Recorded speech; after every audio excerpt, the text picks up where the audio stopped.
Ural Mountains, 1959. A Soviet search and rescue helicopter pilot spotted an orange speck amidst the endless white below.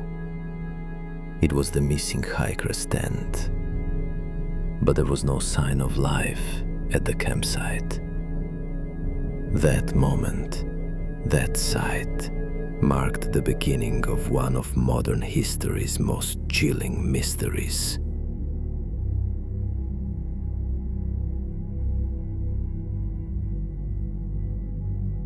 In the Soviet Union, mountaineering was more than a sport. It was a testament to courage and camaraderie. Igor Dyatlov and his team aimed to climb Mount Otorten to achieve the highest difficulty, Category 3 certification. In the local Mansi language, Otorten carried an ominous meaning. Don't go there. The team consisted of engineers, students, and expert skiers.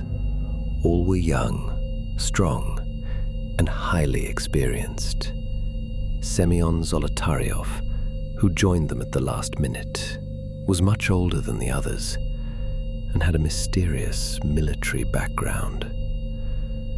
This discrepancy would later spark many conspiracy theories. There were actually 10 of them. On the second day of the journey, Yuri Yudin was forced to turn back due to severe sciatic pain. As he said goodbye to his friends, he didn't know it was the last time he would see them alive. Yudin's bad luck became the only thing that saved his life. The recovered diaries and camera rolls show that the first days of the trip were cheerful. They cracked jokes and took photos of markings left by local Mansi tribes. But by the February 1st entry, the mood had shifted. The wind was picking up, and the temperature was dropping rapidly. On the afternoon of February 1st, the team made an inexplicable decision. Instead of camping in the sheltered wooded area just a mile down, they pitched their tent on the freezing, exposed slope of Dead Mountain. Why would experienced mountaineers make such a mistake? Perhaps to test their endurance, or perhaps they were avoiding something, waiting for them in the woods. Autopsies revealed they were eating dinner when the incident occurred. Everything was normal. Diaries were written. The stove wasn't set up, but blankets kept them warm. Then, around 9:30 p.m., something happened abruptly. Something sudden and terrifying enough to make them abandon their meal instantly. What terrified them? The rumble of an avalanche, a wild beast, or a blinding, unearthly light tearing through the darkness of the night. This thing, which Soviet reports later described as an unknown, compelling force, drove 9 brave people into irrational terror. They decided in seconds. Opening the door was too slow. They drew their knives and slashed the thick canvas from the inside with all their might. Without taking their boots, coats, or hats, they leaped out into the -30-degree cold in just their socks or barefoot. This wasn't an escape. It was a panicked evacuation. When the storm cleared the next morning, only frozen footprints remained on the snow. 8 or 9 sets. Some in socks, one wearing a single shoe, some completely barefoot. The tracks led down the mountain, towards the forest. They were walking calmly, side by side. But why did they continue this march that was leading them to certain death? About a mile down, they sought shelter under a large Siberian cedar. The wind was less severe here, but the cold was still deadly. They tried to build a small fire by breaking branches. Broken branches 5 meters up the tree suggested they had desperately climbed it to get a better view. What were they looking at? The fire they built was too small. Not enough to warm 9 people. Their hands were frozen, struggling to even hold matches. Here, beside this meager flame, the group's fight for survival began to turn tragic. The first victims would be claimed right beside this fire. Yuri Krivonishenko and Yuri Doroshenko were the first to die. Hypothermia slowly numbed them. Their friends did something terrible but necessary to survive. They cut off the clothes of the dead. Now the group split in two. Some would try to return to the tent, while others would seek a safer shelter. Group leader Igor Dyatlov, Zina Kolmogorova, and Rustem Slobodin decided to attempt the impossible. Climb back up that terrible slope to the tent. They crawled upwards against the wind. What was their goal?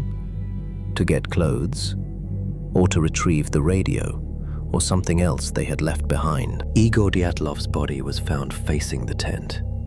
He was clutching a small birch tree with one hand, as if trying to stand up in his final moments. Burdened with the weight of failing to protect his group, he froze to death on that cold slope. Zina Kolmogorova made it closest to the tent. When her body was found, there was a hollow under the snow, like a tunnel of life. She had tried to crawl until the very last moment. There was a frozen stain of blood on her face, indicating a nosebleed. Extreme exertion or pressure difference. After the first 5 bodies were found, it took over 2 months to locate the other 4. In May, as the snow began to melt, a man-made den was discovered deep in a ravine, under 4 meters of snow. This was the final stop. The condition of those in the ravine was horrific. Lyudmila Dubinina and Semyon Zolotaryov had crushed rib cages. Experts described it as an impact equivalent to a car crash. Yet, there were no bruises or cuts on their skin. It was as if a gigantic, soft hand had squeezed and crushed them. The most disturbing detail was with Lyudmila. Her tongue, eyes, and parts of her lips were missing. While some attributed this to natural decomposition or small scavengers, for others, it was proof of the incident's brutality. Did it happen while she was still alive? At the funerals, families noticed the victim's skin had a strange orange or brown hue. And then there was the radiation detected on their clothes. If this was a simple avalanche accident, where did the radiation come from?